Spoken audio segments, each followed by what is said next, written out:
पंजो और बस 15 मिनट च पंजो अपनी बात कहनी मैं उसके बाद थोड़े कन्ने ही खाना खा लेना। हमें कांगड़ा लोकसभा के संसदीय क्षेत्र के हमारे प्रत्याशी माननीय और सम्मान योग्य श्री आनंद शर्मा जी, हिमाचल सरकार में कैबिनेट मिनिस्टर श्री रघुवीर सिंह बाली जी, हमारे AICC के सेक्रेटरी संजय कपूर जी, छत्रपति यादव जी जो हमारे MLA हैं, भज्जी भाई जो हमारे पूर्व विधायक है, रघुवीर सुंदर काकू जी जो पूर्व में विधायक है, डॉक्टर राजेश जी जो हमारे प्रत्याशी थे धेरा से, केवल चौधरी जी प्रधान ब्लॉक कांग्रेस कमेटी के अध्यक्ष, नागेश्वर मनकोटिया जी, रीता मनकोटिया जी, हमारी रीता वर्मा जी,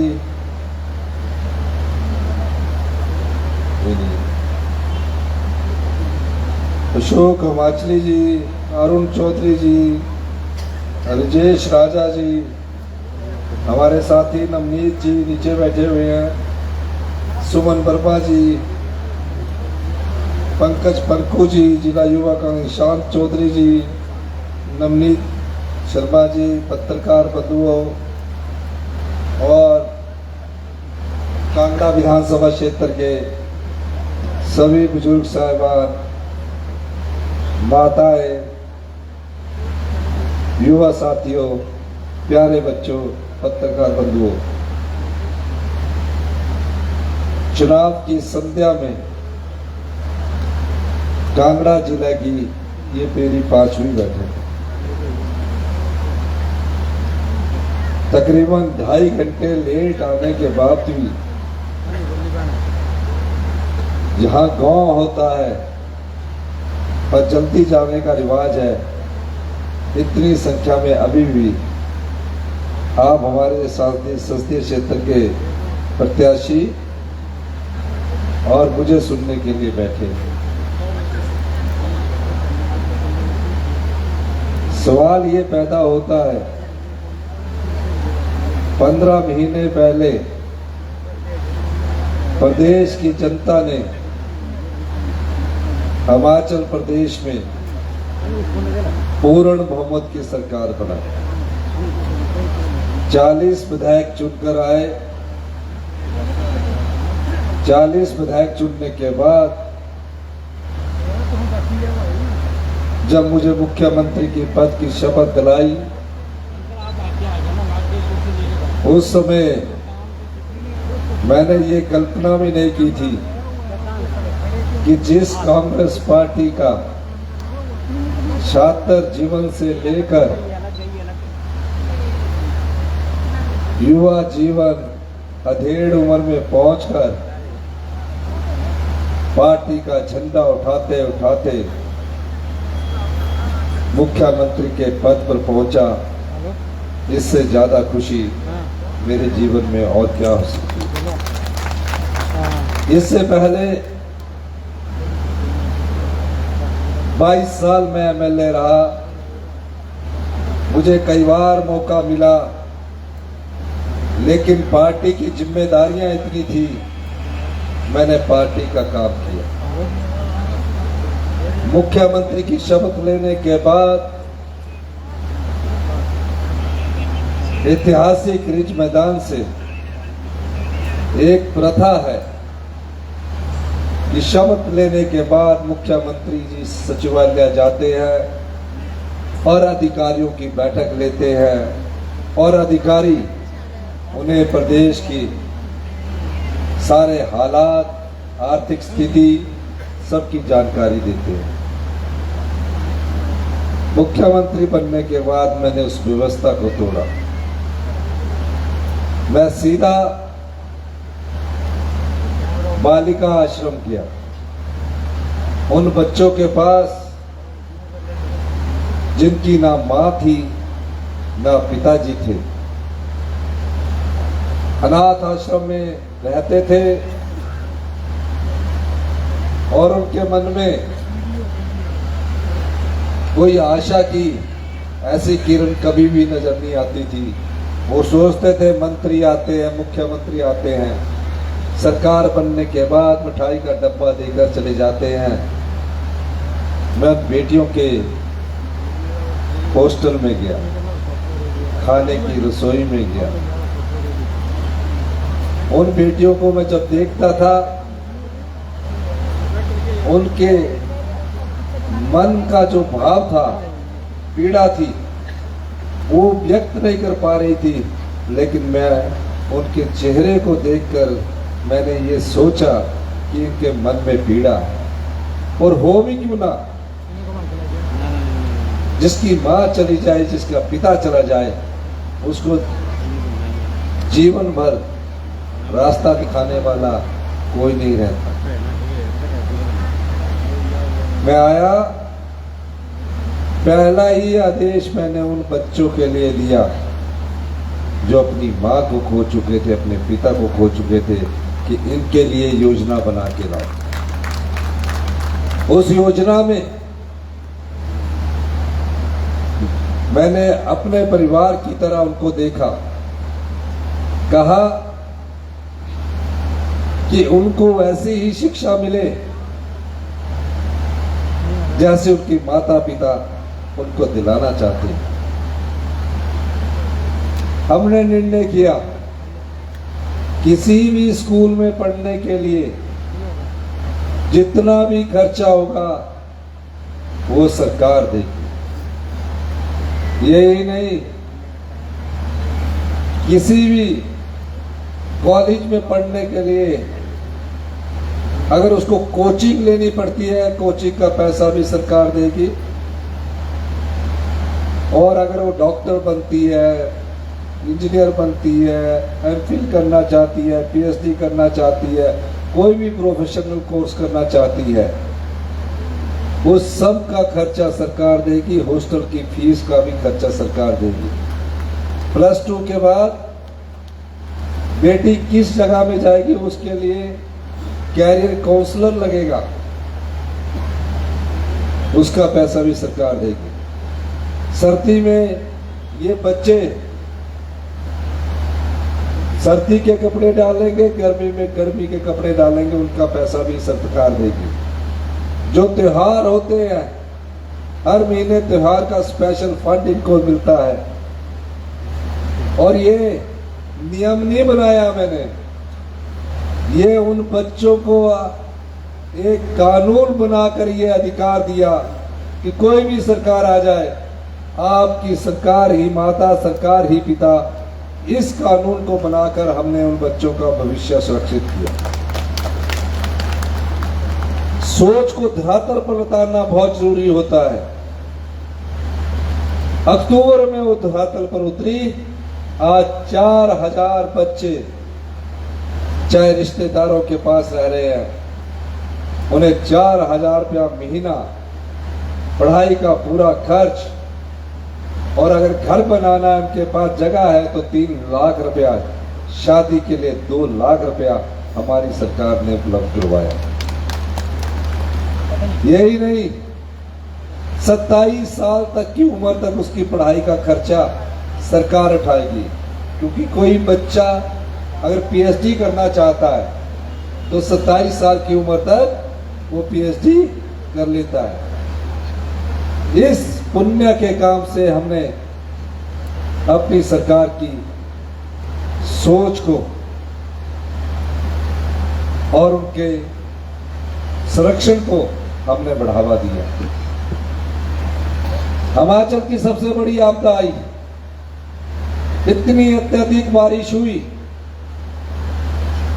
पूरा प्रदेश अस्त व्यस्त हो गया, हर जगह त्राही त्राही मची हुई थी। जहां जाता था परिवार के परिवार गले मिलकर रोते थे। ये हमारे सामने कुछ ही पलों में हमारा आशियाना पानी बहाकर ले गया। कुछ नहीं बचा, बच्चों के स्कूल की किताबें तक नहीं बची। 22,000 परिवार सड़कों पर आ गए। हम केंद्र सरकार से मदद की गुहार लगाते रहे, कोई हमें इस मदद नहीं मिली, कोई स्पेशल रिलीफ पैकेज नहीं मिला। हमने हिम्मत नहीं हारी। भारतीय जनता पार्टी के नेताओं को कहता रहा मैं, साथ चलिए, मुझे श्रेय की चिंता नहीं है, मैं आपको श्रेय दूंगा, लेकिन कोई साथ नहीं किया। देश के प्रधानमंत्री से मिला, देश के गृह मंत्री से मिला, देश के वित्त मंत्री से मिला, कोई स्पेशल पैकेज नहीं मिला। मैंने कहा गुजरात की तर्ज पर, उत्तराखंड की तर्ज पर जिस प्रकार का राहत पैकेज आपने दिया है, आप हमें भी दीजिए। जो पैसा मिला वो तो एनडीआरएफ का, एसडीआरएफ का वो मिलना ही था, पर कोई स्पेशल रिलीफ पैकेज नहीं मिला। हमने 4500 करोड़ रुपए का राहत पैकेज सड़कों को दुरुस्त करने के लिए, पीने के पानी की योजनाओं के लिए और बिजली के खंभे जो गिर गए थे उनको दुरुस्त करने के लिए दिया, अपने संसाधनों से दिया। भारतीय जनता पार्टी के नेताओं से अपील करते रहे, विधानसभा में प्रस्ताव लाए, कहा अपना प्रस्ताव कि आपदा प्रभावित परिवारों की सहायता के लिए केंद्र से प्रार्थना की जाती है कि आपदा प्रभावित परिवारों को स्पेशल रिलीफ पैकेज दीजिए। 3 दिन तक चर्चा हुई। चर्चा के बाद कांग्रेस ने जब प्रस्ताव के समर्थन में मदद मांगी, प्रस्ताव पारित हुआ। भारतीय जनता पार्टी विधानसभा के अंदर चुपचाप बैठे रहे, प्रस्ताव पास करने में वोटिंग से पीछे हट गए। हम किसके लिए मांग रहे थे? हम उन परिवारों के लिए मांग रहे थे जिनके घर पानी बहा कर लेगी, जिनकी पशुशालाएं और पशु को इस आपदा ने भारी नुकसान पहुंचाया। इतनी सी भी दया नहीं आई। उन परिवारों को बसाने का जिम्मा सरकार ने उठाया। प्रधानमंत्री आवास योजना के तहत 1 लाख रुपया मिलता था, 1,30,000 रुपया मिलता था। मैं एक आम परिवार से आता हूं, आप जैसे परिवार से उठकर मुख्यमंत्री की कुर्सी पर पहुंचा हूं। मैंने अधिकारियों से पूछा 1,30,000 में कैसे गुजारा हो, कैसे घर बनेगा? कहा इससे अधिक हम दे नहीं सकते, नियम है, कानून है। मैंने 22,000 आपदा प्रभावित परिवारों के, जिसमें आंशिक रूप से कच्चे घर और पक्के मकान में दरार पड़ी हुई थी, उन परिवारों के लिए नियम बदल दिए। 1.5 लाख से उसको बनाकर 7 लाख रुपया आपदा राहत की राशि दी।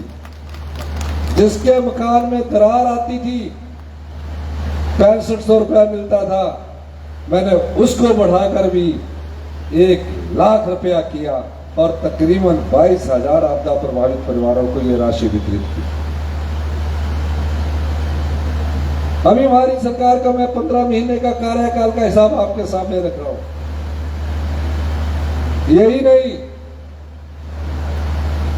जितने राजस्व कानून थे, लोग इंतकाल तकसीम करवाते दुखी हो जाते थे। मैंने राजस्व कानून में बदलाव किया। 3 महीने में 1 लाख इंतकाल हुए और जो तकसीम थी, जिसको कहा जाता था कि दादा के समय शुरू होती है, पटवारी के समय खत्म होती है, 7,500 तकसीम के मुकदमों को सेटल किया। ये अभी काफी नहीं है, मैं और परिवर्तन करूंगा ताकि आम आदमी के कोई तकलीफ ना उठाना पड़े। पहले पटवारी के पास जाते जाते आपके जूते गिर जाते थे, आजकल पटवारी आपको फोन करके आपसे अपना इंतकाल करवाने के लिए कहते हैं। प्रदेश में आर्थिक समृद्धि कैसे आए? जिस प्रदेश में 75,000 करोड़ रुपए का कर्जा चढ़ा हो, 6th पे कमीशन की सरकारी कर्मचारी और अधिकारियों की 10,000 करोड़ रुपए की देनदारियां हो, हिमाचल प्रदेश की 75 लाख की जनता पर 1,03,000 रुपए का प्रत्येक इंसान पर कर्जा चढ़ा हो, उस प्रदेश की आर्थिक स्थिति को कैसे समृद्ध करता है, इस दिशा में हमने सोचना शुरू किया। जयराम ठाकुर जी 5 साल सो रहे, आप लोगों का पैसा भ्रष्टाचारी लूटते रहे। सरकारें आती है जाती है, रूटीन सरकार करने से हमने लीक से हटकर कार्य किए। अधिकारी परेशान होते थे, उनको तकलीफ होती थी। जब मैं गरीब आदमी की पीड़ा से संबंधित कोई भी नियम को बदलने के लिए कहता था, किसान से संबंधित कोई भी नियम को बदलने के लिए कहता था, अधिकारियों को पता लग गया, निर्देश साफ थे और हमारे खजाने में पैसा आना धीरे धीरे शुरू हुआ। 1 महीने बाद, ये भी इतिहास में आज तक कोई भी मंत्रिमंडल है उसको 1 महीने का इंतजार नहीं करना पड़ा।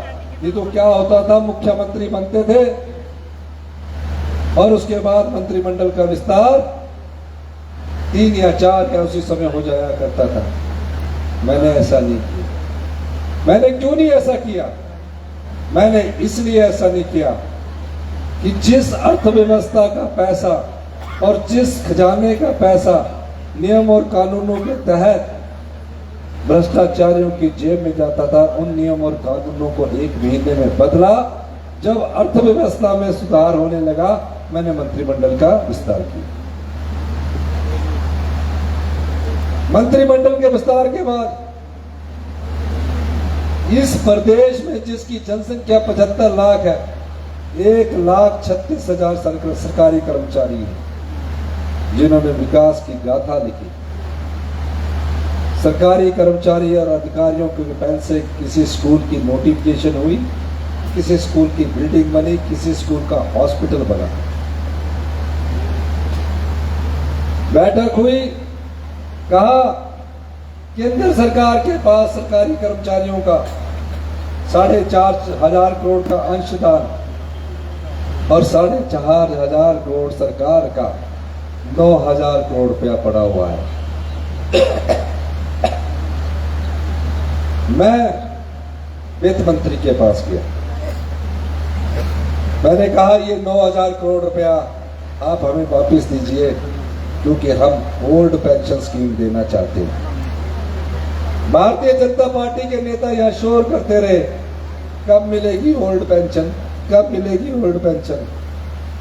मैंने कहा, वित्त मंत्री ने हमें आश्वासन दिया, आज तक 9,000 करोड़ रुपया वो केंद्र सरकार के पास पड़ा। मुझे निर्णय लेना था कि इस 9,000 करोड़ को वापस कैसे लिया जाए, और यह भी निर्णय लेना था कि क्या 1,36,000 सरकारी कर्मचारियों को ओल्ड पेंशन स्कीम दी जाए। मैं एक कर्मचारी का भी बेटा था। मैंने कहा 1,36,000 सरकारी कर्मचारियों को हम देंगे, और हमारी दृढ़ इच्छा शक्ति देखिए, पहली ही कैबिनेट में हमने 1,36,000 सरकारी कर्मचारियों को ओल्ड पेंशन स्कीम से नवाजा।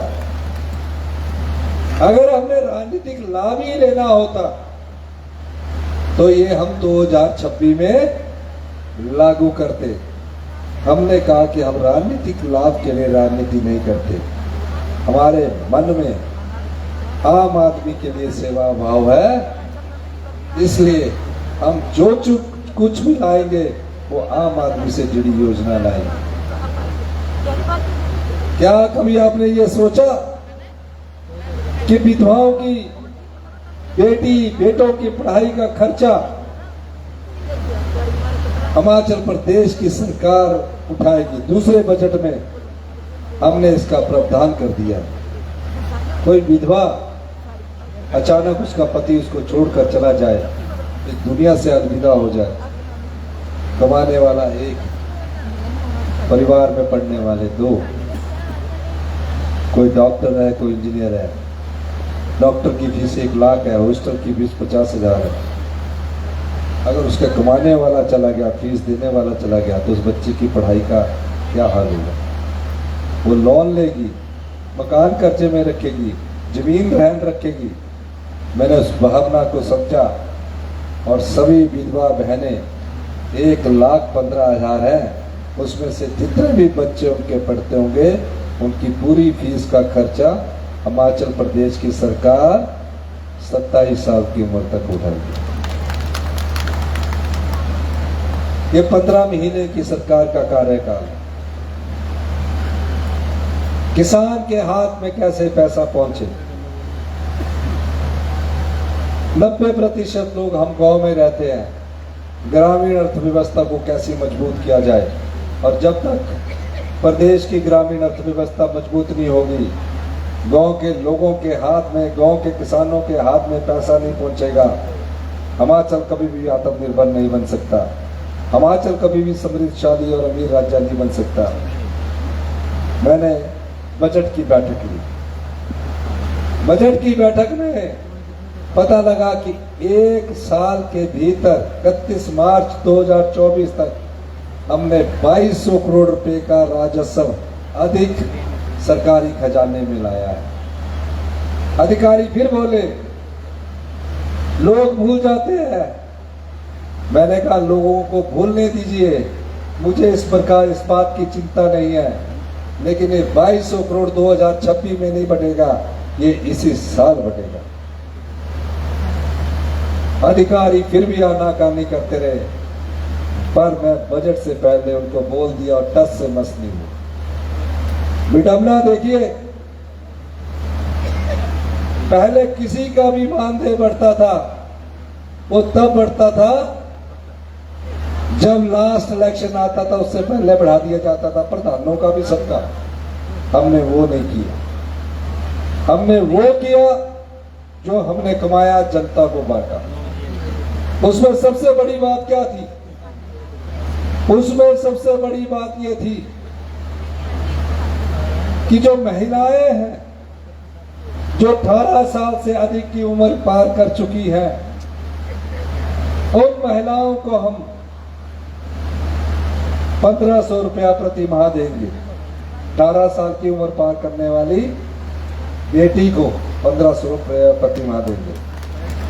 इस योजना की शुरुआत हो गई। एक कंटिन्यूटी की स्कीम थी, लोन समिति में मिलना शुरू हो गया। 2,37,000 हिमाचल में महिलाएं हैं जिनको 1100 रुपया पेंशन मिलती थी, उनको 1500 रुपया मिलना शुरू हो गया। नए लाभार्थियों का हमने फॉर्म भरने के लिए नोटिफिकेशन 3 मार्च 2024 को कर दी। हमारी बेटियों ने फॉर्म भरे। भारतीय जनता पार्टी के लोग क्या करते हैं? वो चुनाव योग के पास के ऑनगोइंग स्कीम है। एक होती है कि टुकड़ों में हो, किसान सम्मान निधि का 6,000 रुपए की किस्त तो डाल दी अकाउंट में। हमारी बेटियों की सम्मान निधि 1500 को रुकवाने चुनाव योग के पास चले गए। चुनाव योग के पास जाकर क्या बोलते हैं कि फॉर्म भी भरना रोकिए, इनके पैसे डालने से भी रोकिए। और अभी भी कह रहे हैं कि 1500 की गारंटी का क्या हुआ? वो तो पूरी हो गई है, वो तो मिलना शुरू हो गया है। अब जिन्होंने फॉर्म भरवाए उसको रुकवाने का काम ये लोग किया। इन्होंने वहां फॉर्म रुकवा दिए और पैसा भी रुकवा दिया। और देखिए, हमने अपील की कि हमारे फॉर्म भरने दीजिए, पैसा भी भरने दीजिए। कहा मेरी फोटो लगी है, वो वाले फॉर्म नहीं भरने देंगे। मैंने कहा मेरी फोटो भी हटा दीजिए, इंदिरा जी की फोटो भी हटा दीजिए, हमें कोई नहीं लेना, लेकिन हमारी बहनों के 1500 के फॉर्म भरने दीजिए।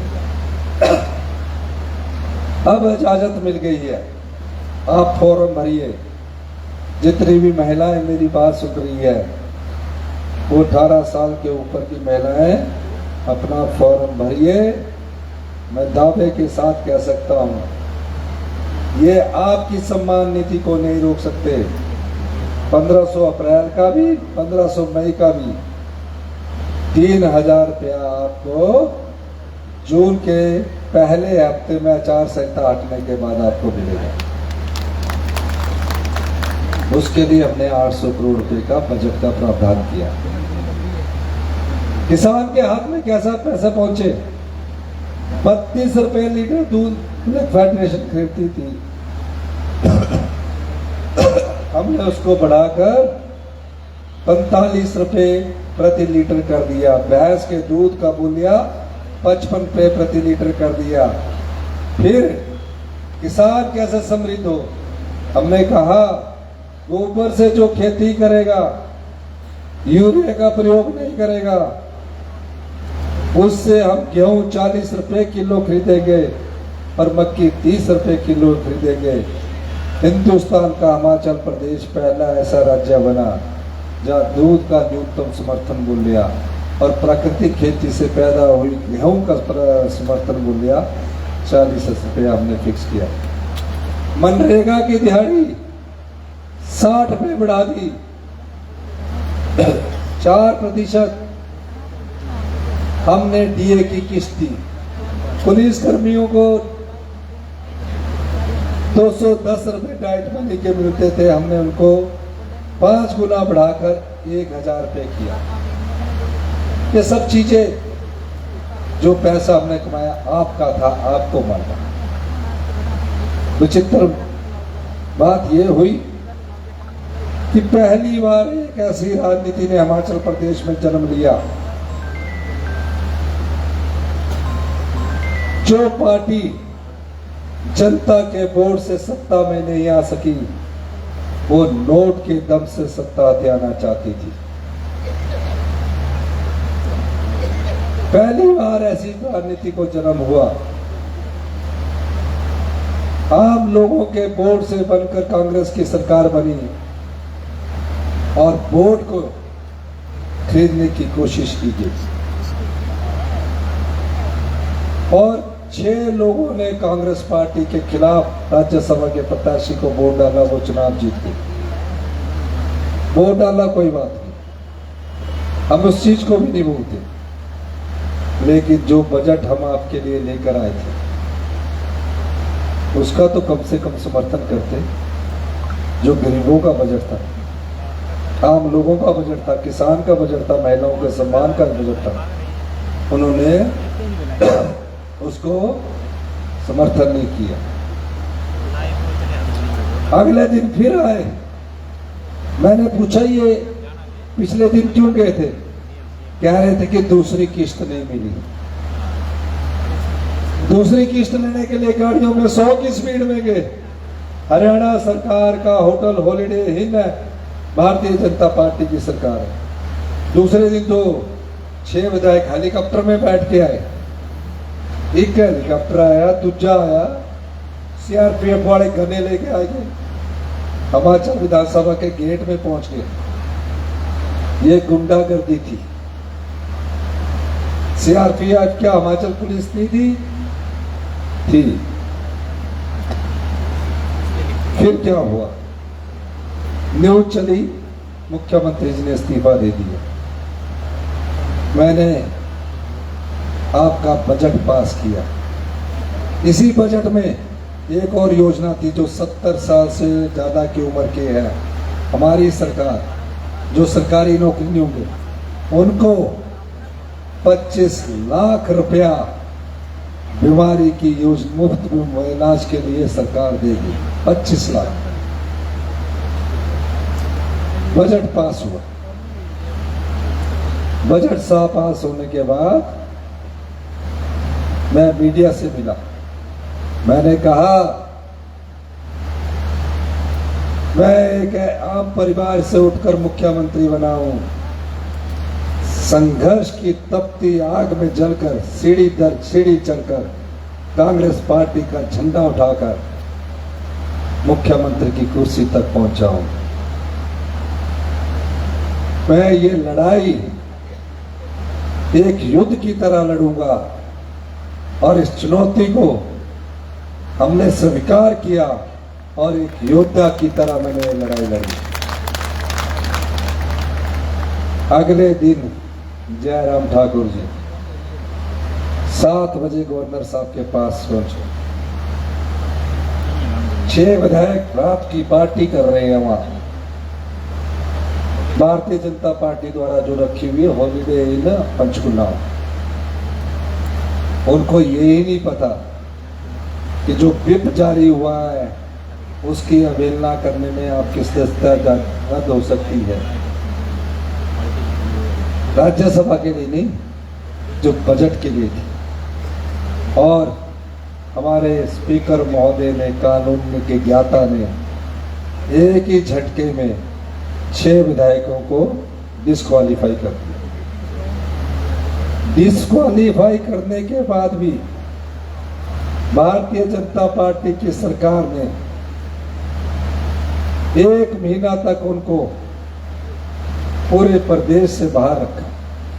और जयराम ठाकुर जी बार बार बोल रहे थे सरकार चली जाएगी, सरकार चली जाएगी। हम तो वो लोग हैं जो संघर्ष करते हैं, हमें इन चीजों की चिंता नहीं होती। हमें तो आम लोगों की सेवा करनी है, आपकी सेवा करनी है। मुझे कोई डर नहीं था। मैंने कहा ये सरकार रहेगी भी और अगले 3.5 साल का कार्यकाल भी पूरा करेगी। और वो कभी हरिद्वार गए, गंगा के पास नहाने गए अपने पापों को धोने के लिए, ऋषिकेश चले गए, 1 महीना हिमाचल की सीमा के बाहर नहीं आए। एक धर्मशाला से भूमाफिया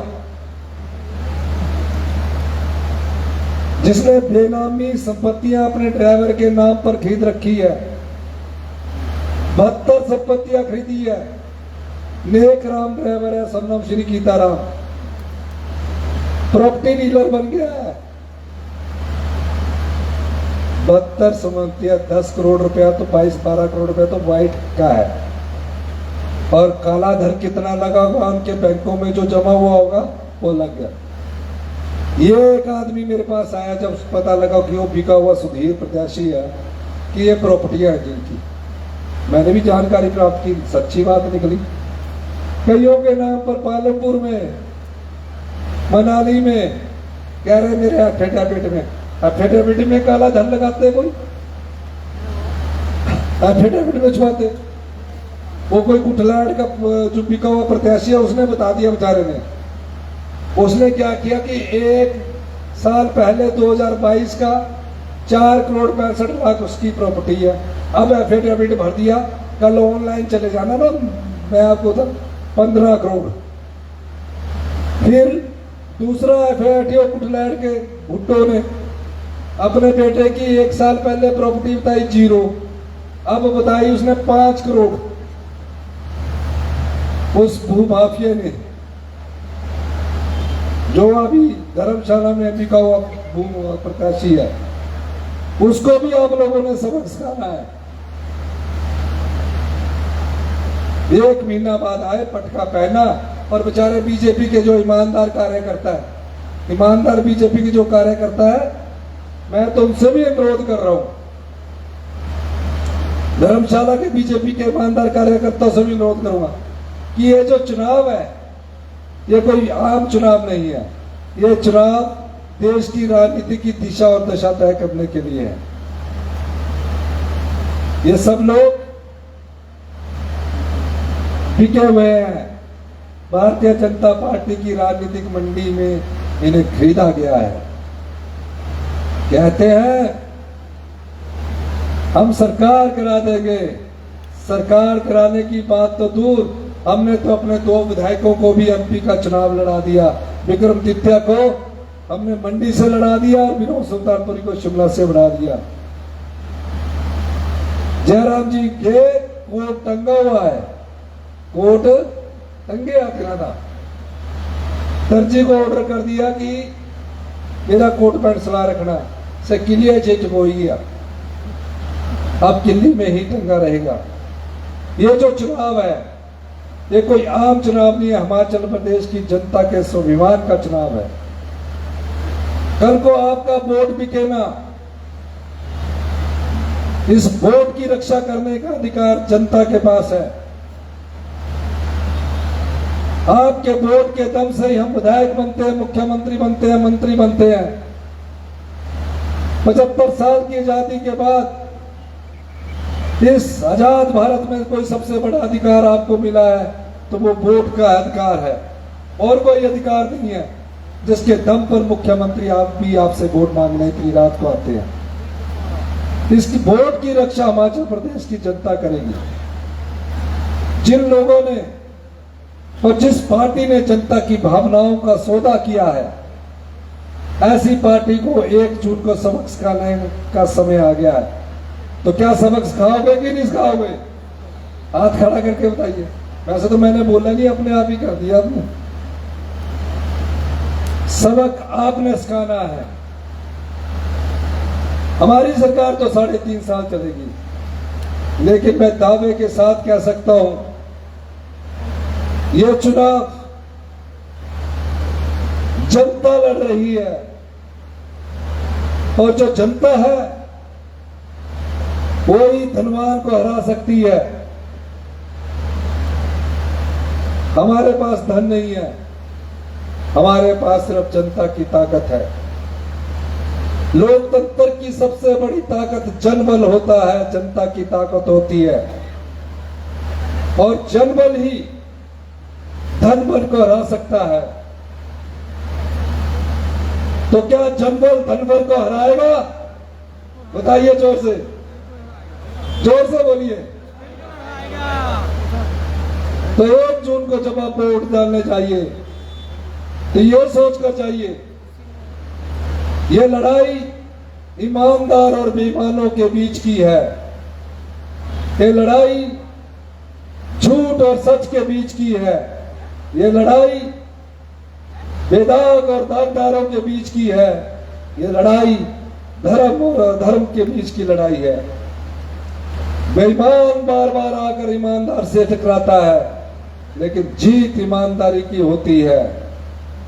बार बार झूठ बोलने से झूठ सच नहीं होता, बार बार झूठ का सामना सच से होता है, जीत सच की होती है। धर्म